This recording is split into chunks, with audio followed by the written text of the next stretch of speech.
إن الحمد لله نحمده ونستعينه ونستغفره ونستهديه ونعوذ بالله من شرور أنفسنا ومن سيئات أعمالنا إنه من يهده الله فهو المهتد ومن يضلل فلا هادي له وأشهد أن لا إله إلا الله وحده لا شريك له وأشهد أن محمدا عبد الله ورسوله صلى الله عليه وآله وصحبه وسلم. موضوع إنكم بلابي إنه مانتي مسلسل كي إيوه عشرة تحنها أها إنه الشيعة كجهد لين وحي هي تقيضه عند الشيعة هو كتمان الحق حقا إن لقريه يوسر الاعتقاد فيه وكتمان المخالفين اعتقاد كيسا أما اعتقاد كاغا إن لسريسته حقنا إن لقريه dadka ka soo horjeedana waxa ay aaminsan tahay in laga qariyo waa mas'ala nifaaqa oo khatara oo aqadiye waxa kale oo lagu taariifiyaa in la waafaqo dadka ahlul khilaafka ah oo lagu waafaqo fiima yadiinuna bihi khawfan dadka aad la joogtid diin ahaan waxay u aaminsan yihiin yaad adna la aaminaysa oo la waafaqaysa adigoo ka baqaya waa fikirka shiicadu marka hadba ninkay la joogto shaatiga uu gashan yahay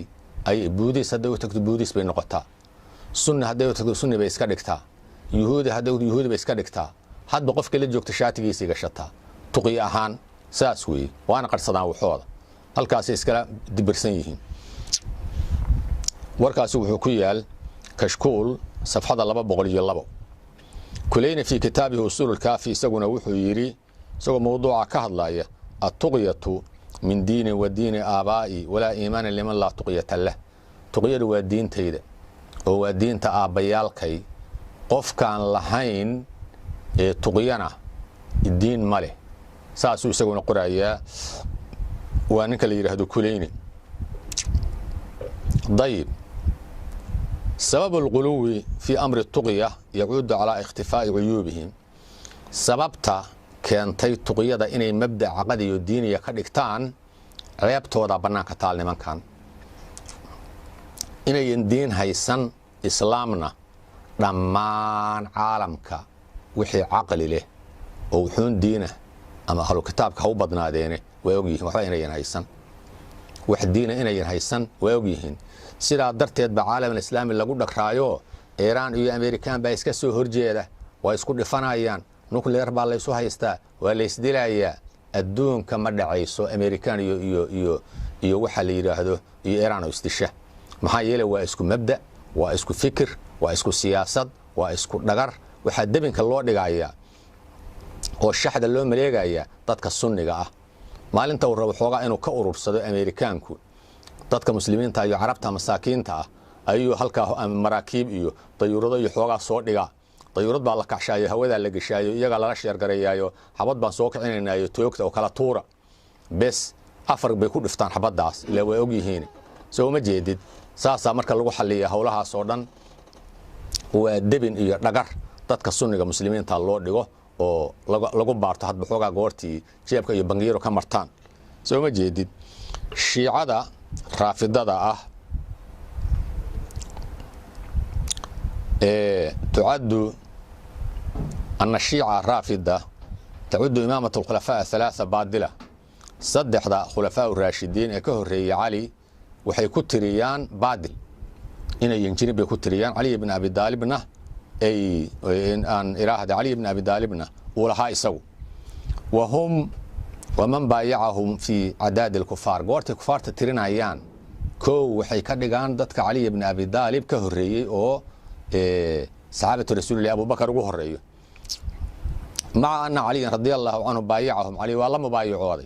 وصلى خلفه والته كذي ولا جهادي كبديس عمر وجوري أم كلثوم ثم لما ولى الخلافة هذو خلافة عمر علي بن أبي طالب قبطينه سار على نهجهم طريق ودي الراعي وحبك ما بدلين ولم يغير شيئا مما فعله أبو بكر وعمر وهذا يبدل وحبرنا إياه مذهب الشيعة بأكمله مذهب الشيعة أردن وحبابين يا دغنك علي بن أبي طالب maxaa yeelay hab dhaqankii iyo siyaasadii ay ku socdeen xoogaana kama bedelin haba yaraatay hal shay kama bedelin dayib marka maadaama araxda ay ka jabeen oo siyaasadii cali ibn abi daalib iyaga ay burinayso waxay isku dayeen tuqya litanaaqudi madhabihim madhabkoodii baa iska horyimay isburinaya waxay ku hadlayaan iyo habdhaqankii cali ibn abi daalib radiyallahu ta'ala anhu ayaa iska horyimay oo qaalu waxay yiraahdeen waxay marka meesha ku qoreen sukuudkii cali uu ka sukuuday abi bakar iyo cumar oo iska aamusay tuqyay ahayd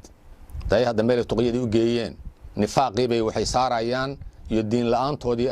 cali ibn abi daalib ay u geynayaan tuqyay ahayd markii abu bakar qabsaday calina aamusay tuqyay ka ahaydoo ma ogolayn laakiin waa qarsanayay wixiis saasi oranayaan وتنازل حسن ابن علي على الخلافة لمعاوية بالطغية waxay kaloo leeyihiin xasan ibn ali waa tuu khilaafada islaamka uga tanaasulay muawiya ibn abi sufyaan iyana tuqiyay ahayd wixiisa waa qarsanay baadinka saxaabada ayay cabirayaan oo ka hadlayaan yaa baadinka og aliimun bidaati sudur yaa ilaahay baa og marka xabadkii iyo qalbigii cali iyo qalbigii xasan labadii cabirayaan soo ma jeedid waana beentood wa ikhtifaa'u a'immatihim bisamara kaanad bituqya waxay kaloo leeyihiin annaga a'immadayada maxamed al-mahdi ninka la yiraahdo wahmiga ah oo aan jirin oo yiraahdaan samara meesha la karbala ku taal dhadhaab ku taal ayuu samara aha meel kale weeyo ciraaq ee bildaanteeda kamid ah ha halkaas ayuu galay oo ku dhuuntay dhadhaabtaasuu galay warka ay leeyihiin iyana waxay leeyihiin waa tuqyo oo halkaas uu isku qariyay tuqyadu marka waa mabda'aas halkaas ay cuskinayaan tayib mafhuum tuqya inda ahli sunnah tuqyada wax yar oo mas'ala sharciya meel ay ka taabato baynu taabanayna iyo ruqsadda ay leedahay waana xaalad khaasa oo mar khaasa dhacda oo gaara ahlul ilmi waxay qoraan ala anna tuqya ruqsatun fi haali ad-darura waa ruqsad markii daruuro baahiya oo gaar ay timaado ibn mundir wuxuu ku qoray kitaabkiisa ajma'u ulama muslimiin waxay ku ijmaaceen markii shiico iyo waxa laga reebo ala anna min akrahi man ukriha qofkii lagu ikraaho ala al-kufri qof baa maanta la qabtay cadowga ilaahay baa gacanta ku dhigay gaalada iyo wixii la midka ah ee waxay ku ikraaheen gaalnimo hatta khashiya ala nafsihi naftiisu u baqay al-qatl in la dilo فكفر قال لماذا كدونا ينبو أقبلي وقلبه مطمئن بالإيمان قلبه سنة إيمان كان مطمئن بكيه ويكو حسلون يهي على الله يحكم عليه بالكفر قفك الله حكم ما يقال نمو محايلي نفت أيو بدبادنا أي نفت إن لبدبادينا قواعد الشريعة ويقبتع سوما جيدد تقيد مركا إنها هلكا أي إنها كسوغشا فتح الباري مجلد اللبيو طبنات صفحة 314 halkaas ayay ku taal tacliiqaasu aad ka dheeganaysaa aayadan quraanka ana iyadana waa iyada ku jida la yattakhidul mu'minuuna al-kaafiriina awliyaa min duuni al-mu'miniin nahyiga waa la cadeeyay awliyay ka dhigan waliyay ka dhigan saaxibayay ka dhigan asdiqayay ka dhigan dadii mabda'ooda iyo isu dhiibaanyay ka dhigan waa cadow ilaahay dadka siyaasiyiinta ah oo Soomaaliyeedu ninkii nifaaq iyo bele ku jidho oo bele ka buuxdo oo beleysan isagu waa gaar aayadda nabcaysanina aayaddaas ku camal fala aayadda xabadkan iyo qalbigeena ku ilaasha aayaddaas waa xuduud ilaahay subhanahu wa ta'ala wuxuu ina leeyahay wardadka kaafiriinta awliyaha ka dhiganina oo awliyaha ka dhiganina oo saaxiib khaas ah ka dhiganina oo maxabadiina iyo gacaladiina ha u dhiibinina oo haysu dhiibinina mawjeedaad qofkii sidaa yeela dadka muuminiintaana intaan nabcaysataan iyaga gacalada ha siinina inta isbarbar dhigtaan labada mawjeeda qofka ahlu diinka ah ninba ka mishiqsada goortu arko oo naca ninka kaleeto oo gaalka oo warkiisu cad yahayna kama jirkiisu ma dareemo iyo qalbigiisu wax dareen xun kama qaato laakiin kan dareen xun buu ka qaataa xayaa ku jira ninkaas waa inuu isa saxaa mawjeeda qofkii dadka muslimiinta nabcaysta gaaladana jeclaysta هي وما يفعل ذلك فليس من الله في شيء إلهي سبحانه وتعالى وحبه وما فرديه طن إلهي كماله ويسكع عيشا يا كدبنا حسابته إلهي بقلاي موجود ده إلهي هو تهديد وحائدين بنان أوكلية إلا أن تتقوا منهم تقاه قال لماذا الدين لقوا قبطه oo lagugu ikraaho oo lagaa doono oo lagugu khasbo oo nafta inaad ku bedelatid ay noqoto oo dil aad ka baqrid waad aqbalaysaa iimaankaagana qalbigu kuugu xiraysan yahay kaamarooyinkooda iyo qalabkooduna qalbigaaga ma qaban karo iyo iimaanka ku jira waayahay baad iska odhanaysaa si tartiiba eraye iska sahlan halkaasa ku kala baxaysaan iimaankaaguna waa ku qarsoon yahay saxaabadana waa ku dhacday ma ujeedaa qalbigiisoo mudma'ina saasay ku soo degatay aayaddan lafteedu wayuxadirukum allaahu nafsa wa ilallaahi almasiir wakaa marka masalada tuqyadu meesha ina ka soo gashaa oo ina ka taabataa halkaa wey aal cimraan aayadda 28 wey ay man khaafa fii bacdi albuldaan buldaanta qaybteed ee dadka jooga ama meelaha gaalada ay ku baran tahay xere yuhuudeedda ninkii jooga halkaa dantu badday iyo awqaadta sharka iyo belada iyo mudaaharaadka iyo balaayada oo lama dhex yaaco waa laga cararay waa la iska ilaaliyaa xilligaasoo kale falahu wuxuu leeyahay an yattaqiihim inuu iska ilaaliyo bidaahirihi laa bibaadinihi wa niyatihi niyada iyo baadinkuna meel bay u jeedaan oo ilaahay iyo rasuulkiisay u jeedaan ma ujeeda waa ku qarsoon yihiin nina kaasoo guri maayo daahirkana waxaa tirada haya wada hawsha ma ujeedaa saas tafsiir ibnu kathiir mujallada 1 safxada 371 halkaa wayra ku taallo dayib tuqyadii marka saa weeye insha allahu tacaala ama iyaga tuqyadu waa mabda xumaantooda iyo ceebtoodayna qarinayaan dadka muslimiinta ka qarinayaan si maaragta bannaanka ayaan ugu soo dhicin hadba shaatigii meesha uu joogo shaatigeeduna gashadaa sidaas weeye dayib waxaynu soo gaaray caqiidatu almahdiy almuntadar cinda shiica almahdi almuntadar mahdiga ay sugaan waxaynu ognahay nimanka shiicada ah manaadiqdeenna anoo meelna aan magacaabayn dadka xasaasiyad baa iska kici kadha meelo ka mid ah xaj ahaan baa loo aadi jiray muddana waa lagu dhafri jiray xumaan iyo ceebo badana waa ka dhici jireen waxa iyo waxaasaa ka dhici jiray oran mayno halkaas waa la isku dili jiray oo qofku waa isa sarsari jiray oo mindi iyo waxbuu iska taagtaagi jiray oo halkaasaa tumasho soomaalidu istilaaxaada waxay oran jireen istun xabadkaa la garaacaya madaxaa la garaacaya bir baa laysla dhacaya dhiig baa layska daadinaya shuu aada adaanku weydiiyey diintee tahay waxaas miskiinka shiiciga ah isagoo wariyo calaan hayn jawaabta hadda isiinayo waa aqaan wuxuu oranaya waxba kama yaqaan mabda'u wax ka yaqaan maahee war waa istun waa awliyada iyo alaabteeda iyo hawsheeda waxaasuu oranaya waxa kan waa tan marka shiicay ka timi halkay ka soo jeedana hadda iga dhegayso soo ma jeedid min abrasi caqaa'id الشيعة الرافضة waxaa ka mid caqiidaة المهدي المنتظر waxay ku magacaabaan محمد ابن حسن العسكري محمد ابن حسن العسكري حسن العسكري baa dhalay محمد المهدي baa isagana la yiraahdaa حسن العسكري gan ee wiilka uga dhigayaan waa qoran tahay oo waxaa qoray oo ka jawaabay maraajicda iyo culimada shiicada nin ka mid ahoo حسن العسكري wax wiila looma dhalin wax wiila oo loo dhalay oo ka dameeyay oo maxamed al-mahdi la yiraahdaa ma jirin saasay isu buriyaan waxaan diin ku dhisnayn way waxoodu iska falsafada ma ujeedaa waxay sheeganayaan annahu wulida waxa la dhalay sanata 255 ba maxamed al-askari maxamed al-mahdi la dhalay oo xasan al-askari loo dhalay wuxuu isku qariyay oranayaan sardaab ama dhadhaab la yiraahdo saamara ama la yiraahdo surra man ra'a ama la yiraahdo saa man ra'a magacyadaas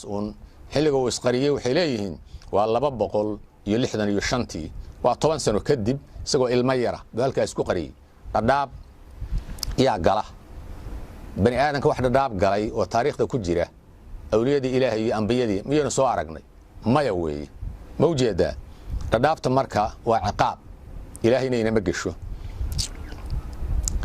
marka ninkaasi waxay yiraahdeen dhadhaabtaasuu galay wuxuuna u galay tuqyo iyo isagoo ka dhuumanaya cadowgiisa liyantaqima lahum min acdaa'ihim as-sunniy ama isaga oo u dhuumanaya oo isu qarinaya cadowgiisa sunniga ah ninkan waa ninka haddii loo raaco tooda ninka 12 weeye oo silsilada shiicada oo cali ibn abi daalib ugu horeeyo iyaga toodaan sheegaynay maxamed almahdi baana ugu dameeya waana awlaadii xuseen ibn cali baaninkan ugu dameeya maxamed almahdi ay leeyihiin ninkan marka waxay yiraahdeen cadowgiisa waxa cadow u ah saxaabatu rasuulillaah iyo muslimiinta cadowgiisa goortii leeyihiin waa ka cadowgiisa soo ma jeedid dadhaaftaasuu galay si uu cadowgiisa sunniga uga aargoosto una soo baxo qiyaamada goortii dhowdahay ma u jeedaa wayantasira lahum ugana hiishado wayazuuruuna wayna siyaartaan iyagu hada almakaan meeshaa saamare la yidhaahdo sanawiyan oo ku aasan yahay wayadcuunahu lilkhuruuji waxay yidhaahdaan soo bax maxamed almahdiyow noo soo bax annagaa ciidan kuu ahay intay meesha istuumiyaan aaggaas maaragtay aaggaa karbala miyaa intay meesha istuumiyaan oo hogtaan oo halkaa isla isku dilaan oo ku shiraan oo ku siyaara isugu yimaadaan waa siyaarooyinkeena isagoo in isugu nimaadno inagu oo kale ayay yidhaahdaan soo bax ayib warkaasi wuxuu ku yaal masaabiix aljannaat muxsin casfuur ninka la yidhaahdaana iska leh safxada 255 halkaasaa ka dheeganaysa insha allahu tacaala waa war qoran taariikhda ha la akhriyo shiica ha la akhriyo shiica ummadda ha looga digo shiica ha laga waantoomo shiicu waa diin la'aan waa dowlad la'aan oo waa dad xumo la'aan waa dad xun ma u jeedaa shiica marka ha layska jiro dayib mahdigan muntadarka ah waa wahmi waa macduum laa wujuuda lah xasan alcaskari alladii yansibuunahu ilayhi u nisbaynayaan waa dhintay isagoo wax ciribah iyo wax caruura aan yeelan dhaxalkiisa waxaa qaybsaday hooyadiis iyo akhiihi jacfar akhiihi oo casabeeyey iyo hooyadiis oo iyaduna qayb ka qaaratay intay nasiibkeeda sharciga u lahayd arintaasu fadiixa kabiira waxay ku noqotay iyo khudlaan cadiiman lishiicati raafida caqiidatu shiica raafida waxay caddaynaysaa calaa ana alladii midkii ama wixii yukhlifu alimaam imaamka waxaa ka dameeya bacda mowtihi waladahu ilmihiisa walaa yajuusu ma bannaana an takuuna alimaama inay ahaato fi lukhuwa imaam ma noqon karaa ninka walaalkiis maya shiicada mabda'eeda kuma jidho bacda alxasan waalxusein xasan iyo xuseen oo kala dameeyey xasan baa horreeyey xuseen baa yaraayoo ka dameeyey labadaasoo way isdhaxleen iyaga silsiladooda marka la eego ama inta ka damaysay haba yaraatee wiilka walaalku walaalkiis kale ma dhaxli karo wey kamaaludiin wa tamaamu nicma lisuduuq صفحة 414 markaas ku yaal waqad saaxaba caqiidatu almahdiy almuntadar waxaa la saaxiibay cinda shiica khuraafaat iyo asaadiir kathiira oo aan run ahayn oo beena oo qof caqli uusan rumaysan waxayna leeyihiin cindamaa yakhruju markuu soo baxo maxamed almahdi yajtamicu ilayhi shiica isugu imanaysa min kulli makaan bixaaru alanwaar laba mujallada 52 bay ku taal صفحة 291 waxay kale oranayaan waxa soo baxaya saxaabadii min qubuurihim ay ka soo warayaacayaan markaasuu cadaabaya markaasuu leynaya carab oo dhan buu dilaya quraysh buu si gaar u dilaya kacbadu duminaya masjid nabawi buu duminaya wa kullu masaajid buu duminaya الرجعة الإحصاء موجودة للإحصاء ده الرجعة للإحصاء ninkaasa iskale magaca leh صفحة 184 baa warkaasuna ku yaal soo ma jeedid wayadcuu wuxuu ugu yeerayaa bay leeyihiin maxamed almahdi goortuu dhadhaabta ka soo baxo ilaa diinin jadiidin wa kitaabin jadiidin wa qadaa'in jadiidin intaasoo dhan ayuu samaynaya waxaad arkaysaa marka shiico tuqyada waa mabda diiniya oo ay aaminsan yihiin oo iyagu u meelaysan oo caynkaasa diintan iyo nebigeeda iyo kacbadeeda iyo masaajideeda iyo kacbadeeda iyo دين جديدة كتاب جديدة قضاء انت اصلا مسميناي طيب الغيبة صفحة بقول كنتني افرح بقول كنتني افر ايا وركاسنا كويالا سو ما جديد وحاضر كيسان marka walaalayaalow umada Soomaaliyeed walaalaha hey nimanka shiicada inaan iska maagno oo muxuu ahay toy iska daandaansano oo waxa jina ka sheegno ma aha kitaab kasta meesha raqamka warkaanu ku yaal waanaga idiin qoreyna wax aqriya oo doona oo raadsada oo fiiriya oo hubiya oo dadka uga diga oo ka waantooba oo ilaahay subxaanahu wa tacaala ha idin barakeeyo intaasaan insha Allah kusoo koobaynaa hadda casharkeena dambe baan u gudbi doonaa haddii alla idmo wa sallallahu wa sallama wa baraka ala sayyidina Muhammad wa alihi wa sahbihi wa sallam. Assalamu alaykum wa rahmatullahi ta'ala wa barakatuh.